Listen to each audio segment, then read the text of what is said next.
এই video through আমি basic programming কনসেপ্টের সম্বন্ধে আলোচনা করব। তো আমি এই বেসিক কনসেপ্টের জন্য আমি সিটাকেই চয়েস করেছি আপাতত। যদি এটা এটা এটা খুবই বেসিক, বিকজ এই কনসেপ্টগুলো জানা থাকলে অন্যান্য ল্যাঙ্গুয়েজও সেমভাবে ইউজ করা যেতে পারে। তোমরা যে কোনো মানে even JavaScript, Java, Python, PHP, ডটনেট, যে কোনো ল্যাঙ্গুয়েজে তোমরা প্রোগ্রাম করতে থাকো, সেম জিনিস অ্যাপ্লাই হবে। This are very generic concept.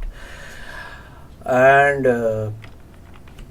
And তোমরা এইভাবেই, তো সেই জন্য আমি সিটাকে চয়েস করেছি। আর এখানে কীভাবে একটা ভেরিয়েবল ডিক্লেয়ার করতে হয়, কীভাবে অ্যাসাইনমেন্ট, কীভাবে তাকে সে ভেরিয়েবলের ভ্যালু অ্যাসাইনমেন্ট করতে হয়, অ্যাসাইনমেন্ট অপারেটরটা কি, কন্ডিশনাল অপারেটরই বা কী, কীভাবে আমরা ইনপুট এবং আউটপুট আমরা ইউজ করতে পারি। ইনপুট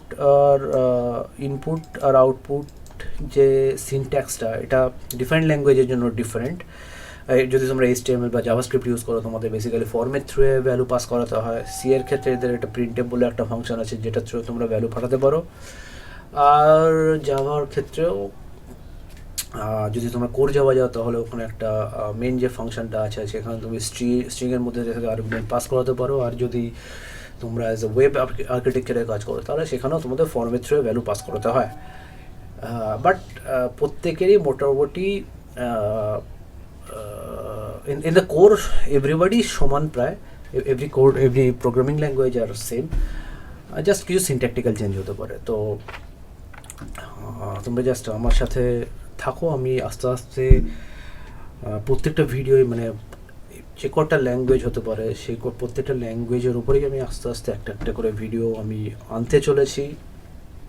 এটা আমার একটা উদ্যোগ, যাতে ক্লাস যারা নতুন প্রোগ্রামিং শিখতে চলেছো, বা যারা এখন স্কুলে পড়ো, তাদের একটা সাবজেক্ট আছে প্রোগ্রামিংয়ের, তারা যেন তাদের এটা যেন আস্তে আস্তে শিখতে পারে। তারা যেন ভবিষ্যতে অ্যাটলিস্ট তোমরা যেন সফটওয়্যার ইন্ডাস্ট্রিতে এখন এই মুহূর্তে কাজ পাওয়া, মানে একমাত্র ইন্ডাস্ট্রি যেটা কলকাতায় বেশ বুমিং। তো তোমরা মানে রাদার দেন সরকারি চাকরি, আইটি ইন্ডাস্ট্রিতে অনেকেই যেতে চায়। তো আমি আশা করব যে যদি তোমরা এগুলো, মানে আমি চেষ্টা করব যে সেরকমভাবে ডেলিভার করতে, যাতে তোমরা কিছু শিখতে পারো এবং ভবিষ্যতে চাকরির ক্ষেত্রে একটা স্টেপ এগিয়ে যেতে পারো। আমি আজ একটা অনলাইন এডিটর ইউজ করছি, কারণ আমার বেসিক্যালি যে আমার সিস্টেমে যে এডিটরটা আছে, সেটা ঠিকমতো কাজ করছে না। তাতে অনেক রকম কম্পাইলারের এরার আসছে। দ্যাটস ওয়াই আমি ওটা ছেড়ে দিয়ে আমি একটা অনলাইন এডিটর ইউজ করছি, যেহেতু এটা অনলাইন এডিটর খুবই ভালো এই মুহূর্তে কাজ করছে বা করবে। এখানে এই অনলাইন এডিটর দিয়ে আমরা বেসিক্যালি HTML, জাভাস্ক্রিপ্ট, জাভা কোডও আমরা এক্সিকিউট করতে পারি। তো চলো ফার্স্ট দেখা যাক আমরা ভেরিয়েবল ডিক্লারেশন কী করে করতে পারি, আর সেখানে আমরা ভ্যালু কী করে অ্যাসাইন করতে পারি। তো ফার্স্ট এটা বলে রাখা দরকার যে জাভাস্ক্রিপ্ট যদি তোমরা ইউজ করো, ওদের ওখানে ভেরিয়েবলের ডেটা টাইপ ডিফারেন্ট। কিন্তু জাভা যেগুলো যে প্রিমিটিভ প্রোগ্রামিং ল্যাঙ্গুয়েজ বেসিক্যালি আছে, এটা খুব যেমন জাভা, C++, এদের প্রত্যেকে ডিস্টিংক্ট ডেটা টাইপ আছে, যেগুলো আমরা বেসিক্যালি ইউজ করে থাকি। তো আমি এখানে একটা এক্সাম্পল দেখাচ্ছি। সাপোজ আমি এটা একটা নাম বলে একটা কোনো ভেরিয়েবল, এটাকে নাম হিসেবে আমরা একটা ভেরিয়েবল নিতে চাই, নাম, যেখানে আমরা নাম্বার স্টোর করব। কিন্তু সিএ আমাদের অবশ্যই বোঝাতে হবে যে এই যে নাম বলে যে ভেরিয়েবলটা, এই ভেরিয়েবলটা কী টাইপের ডেটা এক্সপেক্ট করে। ওকে, তো তার জন্য আমাকে একে বলে দিতে হবে তুমি হলো একটা ইন্টিজার টাইপের ভেরিয়েবল, তোমার মধ্যে একমাত্র ইন্টিজারই স্টোর করতে পারবো, নাথিং এলস। এখানে যদি আমি স্ট্রিং টাইপের কোনো ভেরিয়েবল বা ক্যারেক্টার টাইপের কোনো যদি ভ্যালু যদি আমি স্টোর করতে চাই, সেক্ষেত্রে কী হবে, আমাকে অবশ্যই একটা এরর থ্রো করবে। কিন্তু আপাতত আমি একটা নাম বলে একটা ইন্টিজার টাইপের ভেরিয়েবল ডিক্লেয়ার করলাম। এবার এই নামটাকেই, এই ইন্টিজার টাইপের, যেহেতু এটা ইন্টিজার টাইপ, এখানে আমরা নাম বলেই ভ্যালুটাকে কোনো ভ্যালু পাস করাতে পারবো, কোনো নাম্বার ভ্যালু পাস করাতে পারবো। তার আগে বলে রাখি যে এখানে আমরা একটা stdio.h বলে একটা লাইব্রেরি ইউজ করা হয়েছে, যেটা থ্রুয়ে আমরা কিছু বেসিক অপারেশন বা বেসিক ফাংশন ইউজ করতে পারি। যেমন প্রিন্টএফ আমরা ইউজ করব কোনো কিছুকে কনসোলে প্রিন্ট করানোর জন্য। এই যে হ্যালো ওয়ার্ল্ড বলে যে স্ট্রিংটা এখানে রয়েছে, সেটাকে আমরা কিভাবে এখানে কনসোলের মধ্যে দেখাচ্ছি, তার অন্যতম তার কারণ হলো এই প্রিন্টএফ ফাংশনটি। প্রিন্টএফ ফাংশনের মধ্যে যে আমরা প্যারামিটার পাস করাচ্ছি সেটাই এখানে প্রিন্ট হচ্ছে। আমরা যদি হ্যালো ওয়ার্ল্ড একটা এক্সক্লেমেটরি সাইন দিয়ে রান করে, দেখবে এখানে এক্সক্লেমেটরি সাইনটাও আসছে। এটা হলো প্রিন্টএফের কাজ। আর এখানে মেইন বলে যে ফাংশনটা ইউজ হয়েছে সেটা হলো ডিনোট করে বা সি কম্পাইলারকে এটাই বলে যে এটা হলো তোমার starting point of the C programming. Main হলো স্টার্টিং পয়েন্ট, মেনের পর থেকেই আমরা যা কিছু কোড এর মধ্যে লিখব। তোমরা ভবিষ্যতে জানতে পারবে যে যে কোনো ফাংশন কিছু না কিছুকে রিটার্ন করে। ওকে, তো মেন ফাংশন কিছু রিটার্ন করছে, তো আমরা এখানে রিটার্ন 0 রিটার্ন করছে। এই 0 কি ডিনোট করছে? 0 ডিনোট করছে যে এখানেই এই প্রোগ্রামিংয়ের এন্ড। ওকে, যেহেতু এটা 0 রিটার্ন করছে, দ্যাট ইজ ওয়াই আমরা রিটার্ন টাইপ এখানে ইন্ট দিয়েছি। এছাড়াও আমরা ভয়েড, ক্যার, ডিফারেন্ট টাইপের এই প্রত্যেকটা ফাংশন কী ধরনের ডেটা বা কী ধরনের ভ্যালু রিটার্ন করবে তার উপর ডিপেন্ড করে আমরা এখানে রিটার্ন টাইপটা আমরা ডিক্লেয়ার করতে পারি। তো এখন আমি যেহেতু ভয়েড রিটার্ন টাইপ রেখেছি, তো আমার এখানে কোনো রিটার্ন দেওয়ার দরকার নেই। আমাদের এখানে জাস্ট ইন্টিজার একটা ভেরিয়েবল ডিক্লেয়ার করলাম যেটা কী ধরনের না ইন্টিজার টাইপ, একটা ভেরিয়েবল ডিক্লেয়ার করার নাম যেটা কী ধরনের না ইন্টিজার টাইপের। ইন্টিজার ছাড়াও আমাদের এখানে ক্যার হলো একটা data type, float data type আছে, ডাবল ডেটা টাইপ আছে, শর্ট ইন্টিজার, লং ইন্টিজার, অনেক রকম ডেটা টাইপ আছে যেগুলো আমরা সি প্রোগ্রামিংয়ের ক্ষেত্রেই ম্যাক্সিমাম ক্ষেত্রে ইউজ হয়, জাভাতে ইউজ হয়ে থাকে। আর বাট এটা যদি জাভাস্ক্রিপ্ট যদি ইউজ করো তাতে এরকম কোনো বাধ্যবাধকতা নেই। যে কোনো রকমের স্ট্রিং, ইন্টিজার, যত লেংথেরই হোক স্ট্রিং বা ইন্টিজার জাভাস্ক্রিপ্টের ক্ষেত্রে আমরা নিতে পারি। তো এইভাবে আমরা একটা ভেরিয়েবল ডিক্লেয়ার করতে পারি। আমরা মাল্টিপল ভেরিয়েবল ডিক্লেয়ার করতে পারি যদি সেটা সেম ডেটা টাইপের হয়। সাপোজ আমি আরেকটা ভেরিয়েবল ডিক্লেয়ার করছি নাম 1, অলরাইট, সেটাও ইন্টিজার টাইপের, দ্যাট ইজ ভাই আমি এখানে লিখতে পারছি। কিন্তু আমি যদি এমন একটা ভেরিয়েবল ডিক্লেয়ার করছি যেটা ক্যারেক্টার টাইপের, লেটস সে ওয়ার্ড, এই যেহেতু আলাদা টাইপ, এটা যেহেতু ক্যারেক্টার টাইপের, দ্যাট ইজ ভাই আমাকে আলাদা করে লিখতে হলো। আমি কিন্তু এটা ওয়ার্ডটাকে এখানে লিখতে পারতাম না, বিকজ ওয়ার্ডটা কিন্তু ক্যারেক্টার টাইপের, রাইট?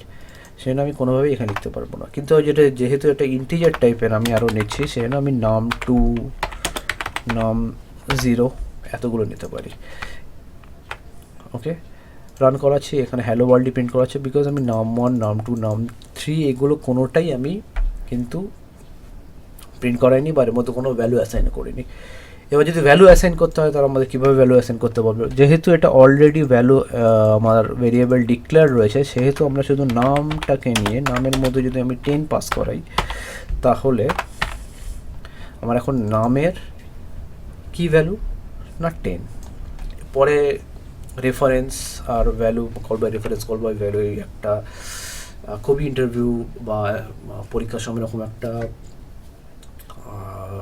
জিনিস প্রায় তোমরা শুনে থাকবে বা পেয়ে থাকবে, সেটা সম্বন্ধে আমরা কখনো পরে আলোচনা করবো। যদি তোমাদের দরকার হয় তাহলে কমেন্ট বক্সে লিখতে পারো, আমি তোমাদের সেটা সম্বন্ধে আলোচনা করে দেবো। তো নাম, তো আমি এখন একটা ভ্যালু 10 যে ভ্যালুটা, সেটা আমি এই নাম বলে ভেরিয়েবলের মধ্যে আমি পাস করালাম। এই তো নাম বলে যে ভেরিয়েবলটা, এখন তার ভ্যালু হলো 10। তো এটাকে আমি ধরো সাপোজ আমি প্রিন্ট করতে চাই, কীভাবে প্রিন্ট করব? নাম এখানে লিখলাম, কিন্তু এই নাম বলে যে ভেরিয়েবলটাকে পার্স করাতে হবে, ঠিক আছে? এমনি এটাকে কোনোভাবেই প্রিন্ট করতে পারবে না। যদি রান দিই তাহলেও প্রিন্ট করাতে পারবে না, কারণ নামটাকে পার্স করাতে হবে। কারণ এখানে তো এমন জায়গা দিতে হবে যাতে এই নামটাকে সে পার্স করাতে পারে। তো ইন্টিজারের ক্ষেত্রে সিতে %d দিতে হয়। এটাই হলো এই ভেরিয়েবলটাকে পার্স করে দেখাতে সাহায্য করবে। তো নামের ভ্যালু যেহেতু 10, আমি যদি এখন রান করি তাহলে হ্যালো ওয়ার্ল্ড ভ্যালু 10 দেখাচ্ছে, রাইট। এখন আমি সাপোজ নাম 1টাকে আমি দেখাতে চাই, লেটস সে নাম 20 দিলাম।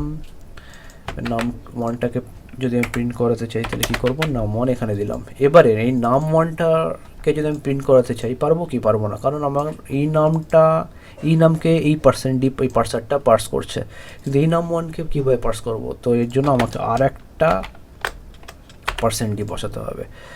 এবার যদি এটাকে রান করি তাহলে দেখতে পাই 10 and 20 দুটোই দেখাচ্ছে, বিকজ এটা হলো %d, এটা হলো এই, তুমি এটাকে এরকমভাবে বলতে পারো যে এই %dটা হলো এই নামের স্পেস, আর এই %dটা হলো এই নাম 1-এর স্পেস।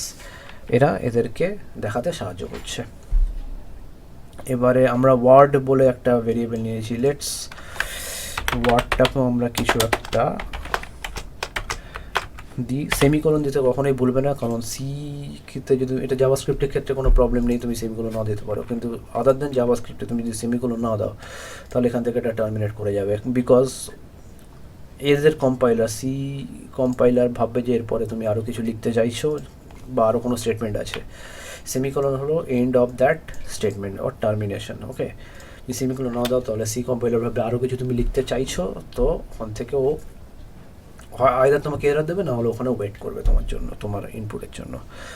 যখন তো নাম 1 নাম 2 আমরা এখানে প্রিন্ট করে পেলাম। এবারে সাপোজ আমাকে এই দুটোর সামেশন আমাকে প্রিন্ট করাতে হবে, সেক্ষেত্রে কী করতে হবে, আমি একটা সাম বলে একটা ইন্টিজার নিতে পারি।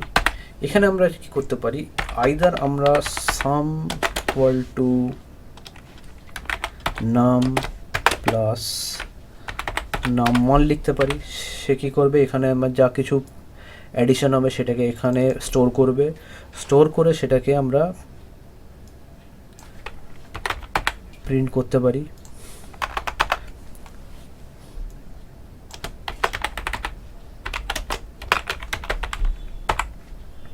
সেটাকে আমরা প্রিন্ট করতে পারি, ওকে। লেটস প্রিন্ট করি 20 and 10 30। এইটা একটা উপায়। আর একটা উপায়, আমরা একেবারেই এটাকে ডিক্লেয়ার করে দিতে পারবো। কীভাবে আমরা ডিক্লেয়ার করতে পারি, এখানে আমরা নাম 0 ধরো লিখেছি, আমরা এটাকে ইন্টিজার নাম 0 এখানে এরমভাবে লিখে দিতে পারি, নাম 0 ইকুয়াল টু লেটস সে 30। এরমভাবেও আমরা কিন্তু ডিক্লারেশন অ্যাসাইনমেন্ট একসাথে করতে পারি। এখানে যদি আমরা এরকমভাবে সাম নাম প্লাস নাম 1 লিখেছি, সেটাকে আমরা চাইলে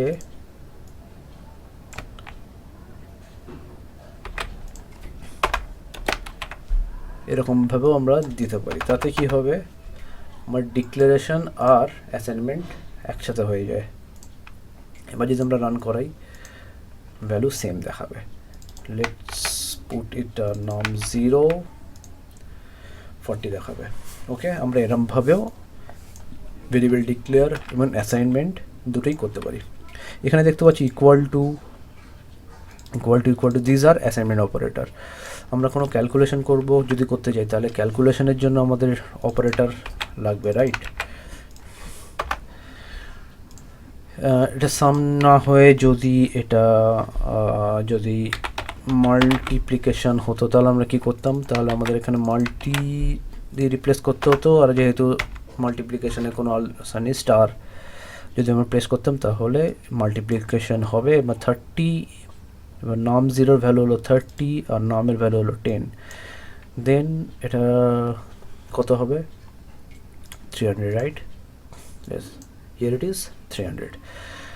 দেন এটা যদি আমরা ডিভিশন করতে চাই তাহলে ফরওয়ার্ড স্ল্যাশ তোমার দিতে হবে, যদি রান করাই তাহলে দেখবে 3।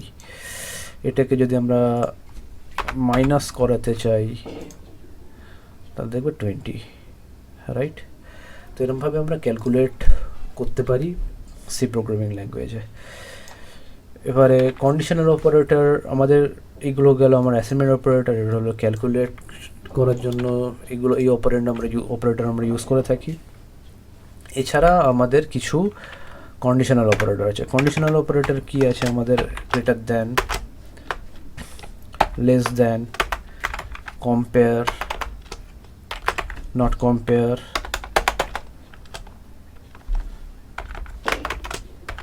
And, or. ওকে, এরকম এই অপারেন্টগুলো আমাদের আছে যেগুলোর দিয়ে আমরা চেকিং করতে পারি, চেক করতে পারি। চেক আমরা কীভাবে করব সেটা সম্বন্ধে আমরা পরে আসি। First let me show you how to provide a input. Okay, তো আমরা প্রিন্টএফটাকে এরমভাবেই রাখছি। এবারে আমরা এখানে ইনপুট দিতে চাইছি। লেটস এর নামটাকে আমরা রাখলাম। এই নাম বলে যে ভেরিয়েবলটি নিল, এর মধ্যে আমরা কিছু ভ্যালু ইনসার্ট করব। ওকে, enter some value.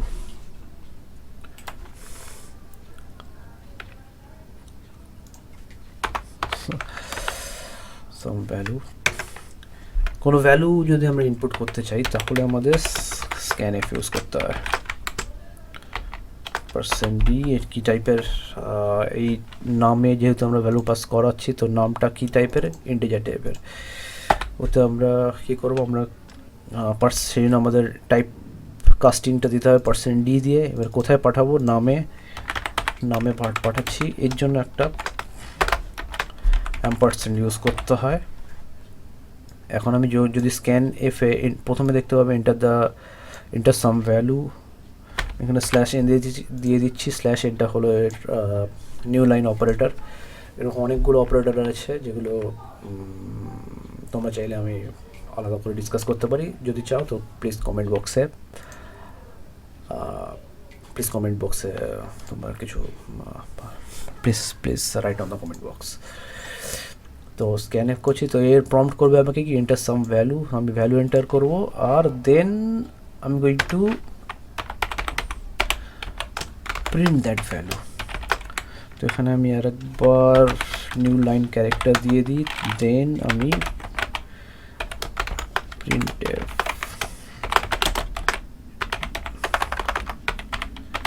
the value is 70, then num. Okay, let's run. Enter some value, let's say 34. The value is 34. Okay, তো স্ক্যানএফ দিয়ে আমরা স্ক্যান করি যেটা আমাদের ইনপুট, আর আবার সেই প্রিন্টএফ দিয়ে আমরা সেটাকে প্রিন্ট করে দেখাতে পারি। এটা হলো এরমভাবে আমরা ইনপুট আউটপুট আমরা ডিসাইড করতে পারি। আর নেক্সট যেটা আছে কন্ডিশন অ্যান্ড লুপিংটা একটা বেশ একটু তো কমপ্লেক্স হবে। যারা অলরেডি এক্সপিরিয়েন্স তাদের জন্য বলছি না, বাট যারা নিউলি প্রোগ্রামিং ওয়ার্ল্ডে আসতে চাইছে তাদের জন্য কিছুটা তো কমপ্লেক্স তো হবেই কন্ডিশনিং অ্যান্ড লুপিং। তার জন্য আমি একটা আলাদা ভিডিও বানাবো, কারণ ভিডিওটা অলরেডি অনেক লেন্থি হয়ে গেছে। আমি চাই এটার জন্য একটা আলাদাভাবে ভিডিও বানাতে, যেখানে লেন্থ একটু কম হবে আর তোমরা যাতে ভালো করে বুঝতে পারো। এই ভিডিওটা আপাতত এইটুকুনি এই ভিডিওটার জন্য। Please wait for my next video. আর প্লিজ তুমি যদি বাংলায় সমস্ত রকম programming or engineering, software engineering সম্বন্ধে জানতে চাও তো প্লিজ সাবস্ক্রাইব করে দাও আমার চ্যানেলটাকে। নোটিফিকেশান বাটনটাও প্রেস করে দিও যাতে আমি যখনই কোনো নতুন ভিডিও ছাড়বো তোমরা জানতে পারবে। আমি এখানে শুধুমাত্র প্রোগ্রামিং বা ডেভেলপিং নয়, আমি এখানে টোটাল সফটওয়্যার ইঞ্জিনিয়ারিংয়ে কী কী লাগে সমস্ত সম্বন্ধেই তোমাদের দেখাবো, জানাবো। সেটা প্রজেক্ট রেপোজিটরি হতে পারে, কি করে ভার্সন কন্ট্রোল করবে, কি করে ক্লাউড ইউজ করবে, সমস্ত রকম এখানে তোমাদের সাথে ডিসকাস করবো, তোমাদের সাথে আলোচনা করবো, আর যাতে তোমরা কিছু জানতে পারো আর নিজের ডে টু ডে লাইফে ইউজ করতে পারো। সমস্ত রকম হেল্পই আমি এখানে করে থাকবো। তো প্লিজ যদি এই ভিডিওটা ভালো লেগে থাকে please like this video and wait for that condition and looping concept in my next video. Thank you.